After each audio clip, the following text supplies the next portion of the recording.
Do you want to get your sex life off to a great start? I know I do. So in this video, I'm going to be talking about 6 myths about sex that are just going to help improve your sex life as a married couple. Your lovemaking is going to be much better. I want you to get some tea because it's going to get hot.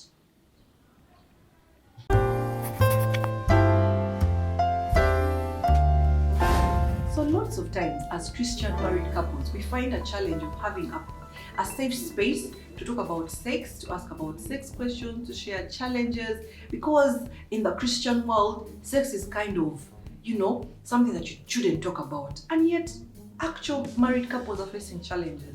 So as a Christian wife, I was like, no, we're opening it up, we're going deep, we're being more, not surface. We're trying to go deep and learn about sex so that our marriages thrive. I'm not expert and we learn every day, so I'm just sharing from what I've learned. The first myth I've had is that the right sex position is when the man is on top. Missionary style. I don't know where people get these things. Biblically, there is no place in the Bible that says a missionary is the only right position. So as a married couple, feel free to explore, to learn, to try out new sex positions. Find what makes you feel good, the pleasurable spots for you and your spouse. There's this new site I found. It's called Christian Sex Positions.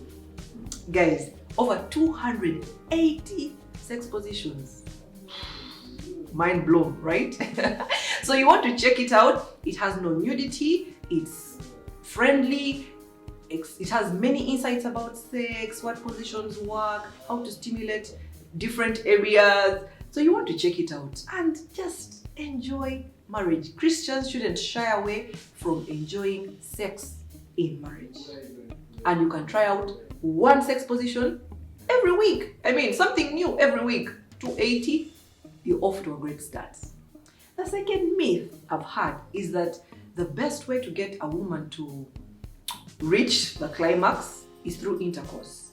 Well, you'll be shocked to find that actually women are more sensitive on the outer parts, of their sexual reproductive system. So we're talking the clitoris, we're talking, the surrounding area around the vagina. So you don't want to only think intercourse is the only way forward.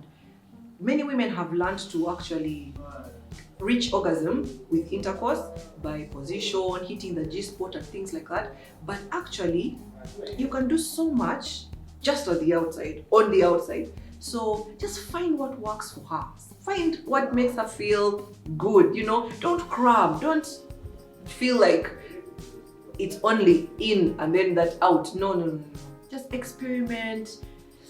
Trust me, you'll find that the outer layer is going to bring her so much joy than actually just putting it in. I hope I'm making sense, but let me know in the comment section if you're bold enough to just ask some questions if there's anything that is not clear. But otherwise, that is such a false myth. Sexual intercourse can be enjoyed on the outside, on the inside, and all over. Light bulb moments, Lisa. Did you know that your nose is always visible to you, but your mind blocks it through a process called selective unconscious attention? Alas, all along you thought your nose was small. It's big. The mind is playing games on you. The third myth that is very common in marriage circles is that do what comes naturally. There's no such thing as doing what comes naturally. You have to learn about sex. Feel free to read a book. I've put some books in the description that you can buy, that you can check out. The Gift of Sex, sheet music. There's so much out there that you can learn. And you want to get books that are of the same value system as you. Don't go out searching for things of the world. Focus on authors who have the same value system. So there's nothing like doing things naturally. You have to learn. You have to experiment. You find what's right for you and her, because it's between you and her. So don't just say it comes naturally. Let's do what we think is. No. Learn, experiment, and also find out and learn more about the female and male anatomy. You'll be shocked to find that some men don't know that actually women have three outlets. There is the one of the urine one, there is the vagina, and then the other one. So just find out, what's this? What does it do? How does it feel? How does it make you feel when I touch it? So just explore and find out more. Marriage is beautiful, but sex makes it even more and more beautiful. The fourth myth that I'm going to debunk today is that as a married couple, you should be having sex at least 3 or 2 times a week. Who said? Like, marriage is between you and this person. So you want to find a balance that works for you and her. So if you talk to your spouse and say, personally, I would love to have sex at least 4 times a week. Okay, then she says, maybe 3, then you reach a certain agreement. Or maybe 10 times a week, 3 times in a day. Like, it's up to you. You just have to find what works for you and your spouse. Don't go and copy and paste from left, right, and center. No, talk and communicate about how you want to be pleased with sex. So there is no right amount, as long as you're not denying each other of that gift that God has given us in marriage, but you just want to reach a place where you're in agreement, you're together, you're finding balance, and this will make your lovemaking so much enjoyable. The fifth myth, especially women, you think that the man is supposed to initiate sex all the time. You remain there waiting for him to tap you. No.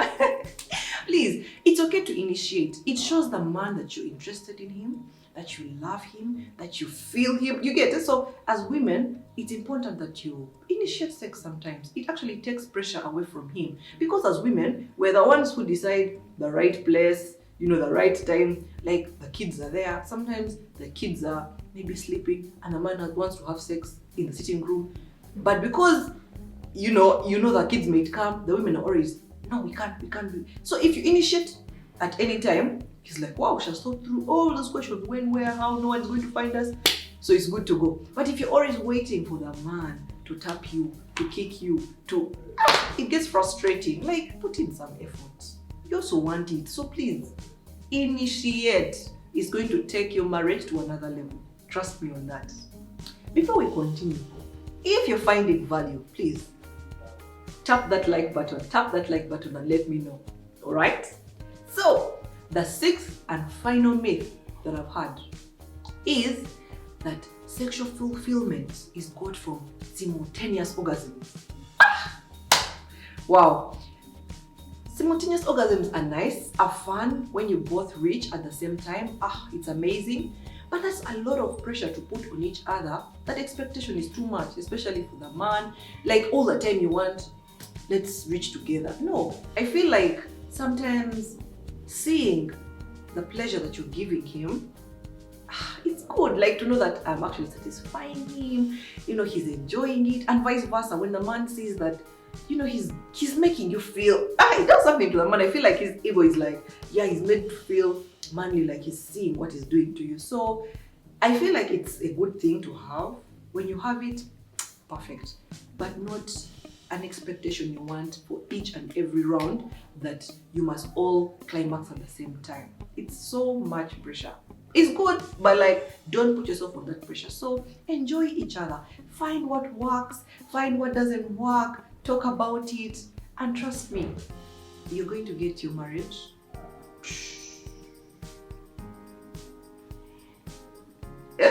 Yeah, I know you know what I mean. So my name is Kusiima, and I'm always here to inspire you to be better.